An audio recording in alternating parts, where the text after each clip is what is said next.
Hi, Taurus Sun and Rising. Welcome to your December 2020 Astro Update. It's Rena here. This is a month that is so highly anticipated.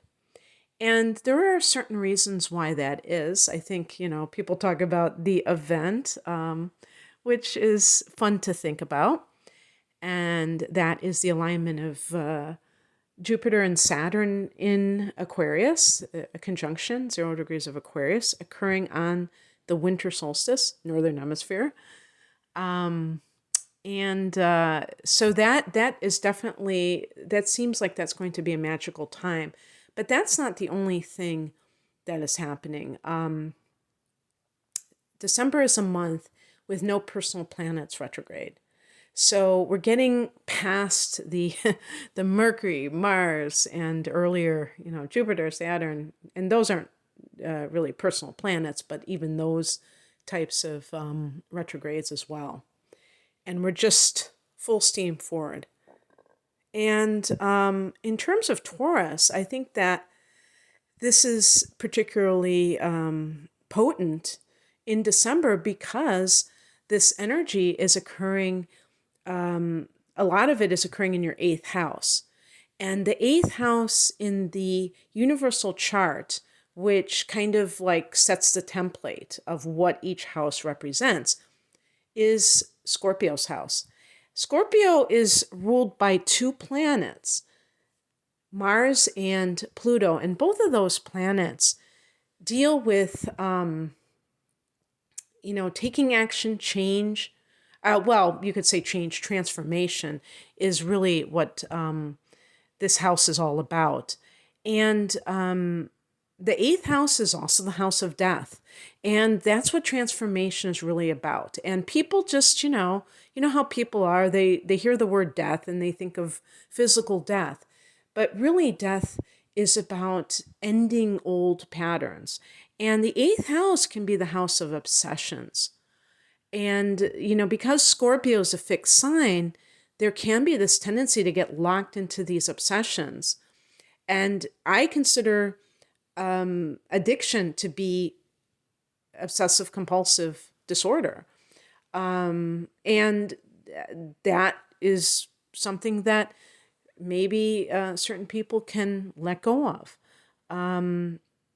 I'll get into why this may come about, but at least you can plant the seeds for transformation in December. On the first of the month, Mercury goes into this house. Mercury goes into Sagittarius. Now, Mercury has been in the 7th house before this, and actually, Mercury in Scorpio is where the retrograde happens. So for some Taurians, if your relationship was a bit challenged for whatever reason, this can be a situation where you may have realized that you have to really talk about the deep things that are going on with your partner. And it's very common for people to kind of skim the surface and not want to talk about those things for whatever reason. Fear of intimacy, fear of being ridiculed or, having it used against you.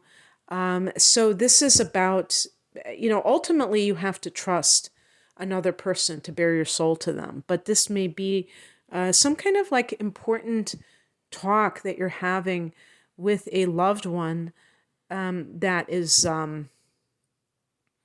really, really important, maybe sharing secrets that you've kept. The 8th house is also the house of shared resources. So Mercury can be documents. There may be some kind of a legal matter that requires signing of a document because you've had Mercury going into this legal area. So there's the chance that you are kind of communicating about a will or other legal matter and dealing with it. It's also about thinking and studying this area, which is the occult And believe it or not, astrology is considered the occult. It sounds so scary, doesn't it? The tarot, astrology. The word occult means hidden, and it's forbidden knowledge or hidden knowledge. And conspiracy theories would fall under this category too. I have my son in the eighth house, so suffice it to say, I'm very familiar with this house and am an avowed conspiracy theorist. So this may make your mind very probing, wanting to get to the bottom of something that you sense is not the truth. And Sag is all about the truth. So it's a very compelling transit for anyone to have. On the 14th, we have a solar eclipse in this area at 23 Sag. So this is new beginnings in this area. You know, I was going to joke about, possible careers with the eighth house, and the mortuary sciences can be in this category, like becoming a funeral, like an undertaker. And it's funny because I actually worked with a woman who was studying mortuary science. So it isn't as uncommon as you may think, but I don't want to get off on that tangent and encourage you to study that. But anything connected to these matters may kind of come to fruition in your life. So perhaps you have wanted to study astrology or tarot reading or metaphysics in general. This can be, this is a spiritual house. Maybe you are this is the phoenix rising from the ashes. So in other words, there was a lunar eclipse in this same sector back in early June, okay, in Sag. That was the first Sagittarius eclipse of this particular cycle.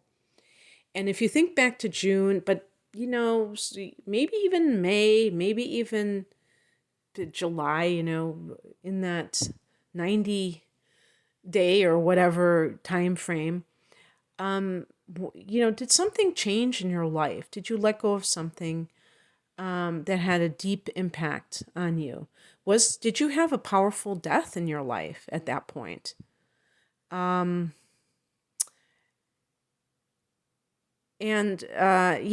that kind of thing can be very transformative.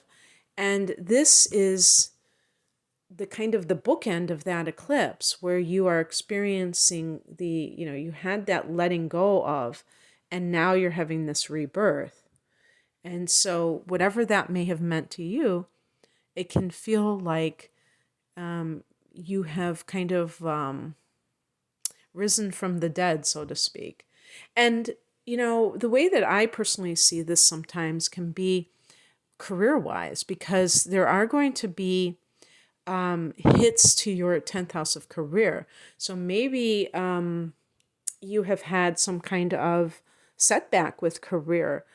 Saturn briefly went into this house and then went retrograde. And I have Taurus rising myself, but at a later degree. So it's important to note that, because if you have Taurus sun or Taurus rising, it really does depend on your degree to find out, when certain planets actually did go into a certain house or back into a certain house. And I have just felt it has been really difficult for months now. And I'm starting to see the light. I'm starting to see that things are improving. And that is really great. But for me, having Saturn going back into the ninth house, it's almost like, well, I think it's been there the whole time, to tell you the truth. This is a perfect example. Saturn didn't get much into Aquarius, like 1 degree back in March, or, that time frame. So for many of you, this has stayed in your ninth house. And now that Saturn is direct, and Saturn has been direct since late September, but it has been it takes time for it to gain strength because it's a slower moving planet. And so even after all this time, it takes time for it to come out of its shadow. And so I would say that for those of us with Taurus Sun and Rising, this has basically been in the ninth house. The ninth house is your belief system. And I feel like it's been tested for a lot of us. And even if you consider yourself a spiritual person, Taurus, of course, you're going to be very earthy, even in your spirituality. But regardless, you may have had something come up or some things come up that have really sorely tested you. And you may have thought like, this God thing, what is this God thing all about? What is it doing for me?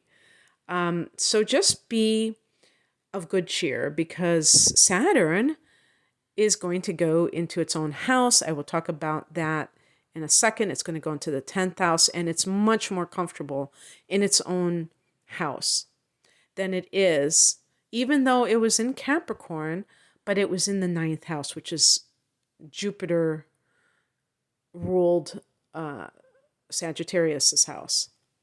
And that's all about expansion and, positivity. And Saturn can be a wet blanket sometimes. It can be kind of like, trying to get you to be quote unquote realistic. Can you tell I have my sun in Sagittarius? And I'm saying quote unquote realistic? Okay, so on the 15th, Venus goes into Sagittarius. Cha-ching, because Venus is your ruler, Taurus. So we always look to your ruler and see what she is doing. And she's in a money house, the 8th house is shared resources. So this could mean that your spouse gets some kind of raise or some money comes to your spouse and that benefits you by just being associated with that person. This could be money that is a gift to you, money that you don't earn by the sweat of your own brow, like the house that you rule, the 2nd house, Taurus, is about the money that you earn. This is about money that comes very, very much, I would say, easily. Venus is about ease, and maybe it's a gift, maybe it's inheritance, getting that money that you've signed the contract for. Or if you've gotten divorced, I guess that could be it too. And you have some kind of shared resources. On the 17th, Saturn goes into Aquarius, the 10th house. Now, this is almost like a double beneficial thing because actually, I don't know how many people know this, but Saturn is the co-ruler of Aquarius. We typically think of Aquarius as being ruled by Uranus, or if you want to say Uranus. I used to always say Uranus, but then it sounds like your anus, and I don't want to say that anymore. But Uranus sounds like urine, so is that any better? I don't know. There's another way of saying it, Uranus. I just can't go there. It's just too pretentious for me. But anyway, so Saturn rules Capricorn, and it really does vibe with Capricorn and what Capricorn represents. That's one of the reasons why I think that I prefer to just focus on Uranus with Aquarius because it's far out, unconventional, erratic. And Saturn is very staid and traditional and disciplined and organized and all that stuff. But it still is connected to Aquarius. So we have this double Saturnian influence here, 10th house, Aquarius. And the other exciting thing is that transiting Uranus is in Taurus. So there is this, it's kind of like, I don't know if you'd consider that mutually receptive, where it's like, I don't want to go into that. But anyway, so Taurus is becoming more influenced by Uranus and becoming more independent and unconventional. It's kind of shaking things up for Taurus in your life in general. And you need to be shaken up from your rut because, like I said, I have Taurus rising. I get it. I get the comfort zone. When they say get out of your comfort zone, I'm like, why? Why do that? I want to be comfortable. So, Saturn in the 10th house, I think, is wonderful for career. If you have your Saturn return, I don't know how old you would have to be for that. But if you're having let's say you're having your second Saturn return, this can be a time when you really are faced with the music of your situation, what you have done with your life. And that can be a little bit sobering if you're somebody who, feels like you missed the mark, that you didn't try hard enough, what have you.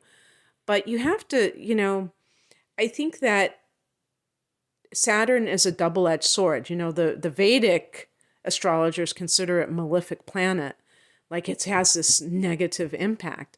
But that, with all due respect to them, that's ridiculous because life is not black and white, and everything that is difficult can turn out to be a blessing in the long run, not in the immediate, gratification sense of the word.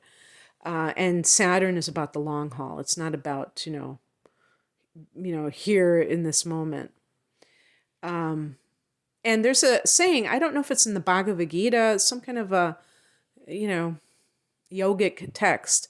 It says what starts out as honey can become a poison, and what's poison can become honey, something like that. And that's absolutely true. The things that seem so sweet and they seem so easy can sometimes be like poison to us because they are very alluring, but they're not giving us something that is good for us. So Saturn here can flex your muscle, can make you really do the hard work to get your success, not just expect it to be handed to you on a silver platter. Now, speaking of that, on the 19th, Jupiter goes into the same sector. So we have Jupiter and Saturn in the 10th house. I've been doing extended videos on this combination. So I'm not sure if I did Taurus. You can type it in and see for yourself, and to my channel to listen to more information on that. But basically, Jupiter is like Santa Claus. So it does give you that lucky break. It does give you that I call it alignment, not luck. And I would say that with Saturn here, that, if you work hard, you will be lucky, if that makes any sense. Because truth be told, sometimes people slave away at things and they still don't achieve them. So this is one of the reasons why law of attraction makes sense to me, is because there is that indefinable element that is beyond just, if I just throw everything into it, the kitchen sink into doing something, that it's automatically going to pay off, because we're told that. And it doesn't necessarily work out that way, or the results are, not that significant. And then you get somebody else who seems to just glide through life, and they just attract this and that. And I think it's because they expect to receive. They're not thinking that it's like a long shot for them. So Jupiter can expand your career prospects. It can, give you that promotion, Or maybe you're going to go into different facets of your career and explore different avenues. So it has a very positive, and Jupiter also can be connected to money as well. But Saturn is there kind of keeping Jupiter in line, keeping Jupiter from being excessive. So it works out very well, I think. And the bottom line is that it's going to make your highlight your career sector in 2021. And on the 20th, Mercury goes into Capricorn for Taurus. This is that 9th house. And we're going to start seeing, stuff happening in this house, some transits in this house. This is the house of the higher mind. And so since Mercury is connected to the mind becomes very positive thinking. So this is really great for positive thinking and really approaching life with this can-do spirit, which the 9th house is all about. And, it's, to me, it's no coincidence that the 9th house is not only about positive thinking, but about God, the God house. So, people always want to talk about believing in God, like God needs us to believe in him, her.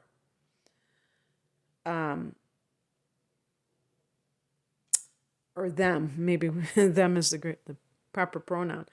And something, that is really bringing God down to a mundane level, in my opinion. It's an ego-based assumption.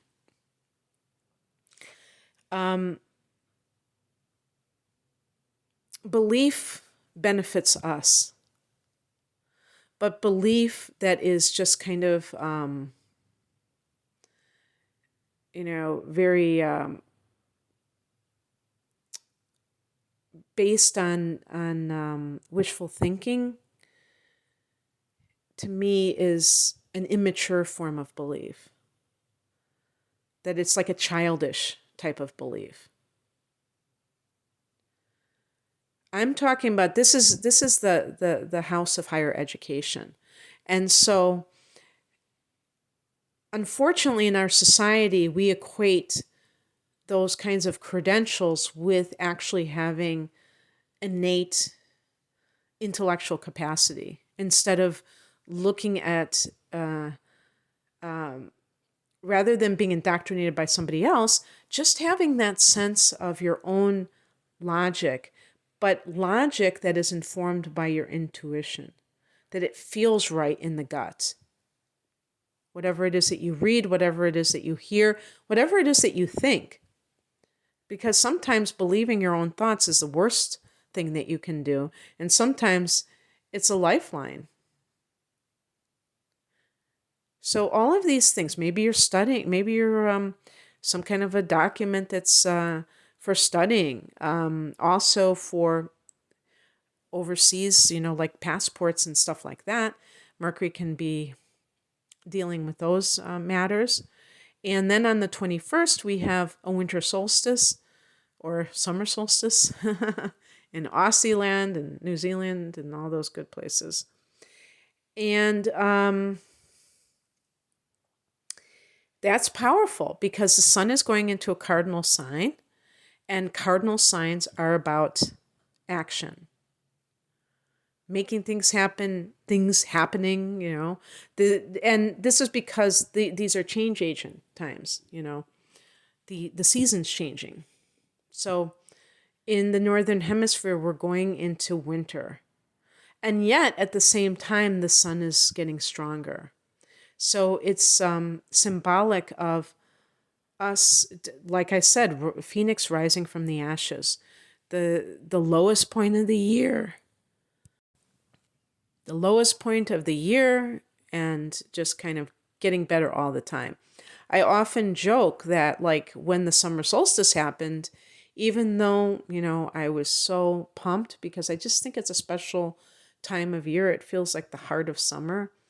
Then it was starting to wane, and I'm thinking, man, we're just getting started.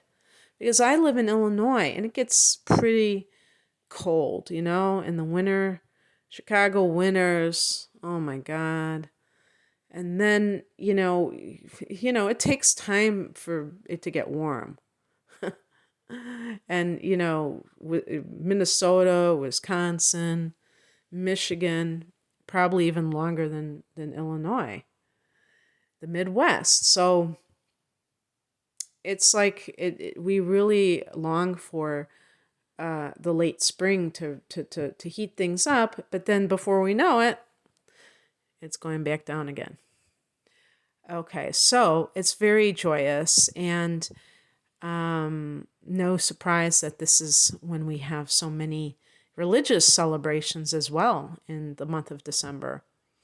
And Jupiter, Saturn, that conjunction, the event, and that will be in your 10th house of career. On the 29th, full moon at 8 degrees of Cancer in your 3rd house, Taurus. 3rd house is the house of teaching and learning, and it's your mind. Full moon here can bring some kind of a cosmic download. But also, this is the house of siblings and other extended family members. So maybe finding out something about them. This can be, and neighbors is this house. Your local area is the 3rd house. But maybe you're finishing some kind of a training. Maybe you're finishing a writing project. Or even having an idea for a writing project is very creative. So that's how we end the year. And so I think that, that makes perfect sense, because it seems like you're going to have a deep psychological month. And I mean that in the best way possible. That can lead to a lot of personal growth. And I feel that way for Taurus overall anyway. And just a little teaser for 2021, there's actually a lunar eclipse in Taurus about a year from now, because I'm recording this at the end of November. So that's very exciting, because that's going to usher in a lot of transformation on that end of things as well, let alone Uranus in your sign. But that'll go into 2022. But I am totally getting ahead of myself, aren't I? But so anyway, if you are interested in looking at 2021 and what is in store for you, or the themes, I don't like to say, okay, this is specifically going to happen to you, because we really don't know how it will play out. And depending on how it's interpreted, it can go a totally different way. But the themes, the also your natal chart, what kind of things does it show? Sometimes people feel lost, and they may have a powerful career. They may have a successful career, but they still feel like they're not on their purpose for some reason. So, natal chart interpretation, transits. You can check me out at the link below. I'm at rainamoonAstrology.com. Thanks for listening. Take care. Bye.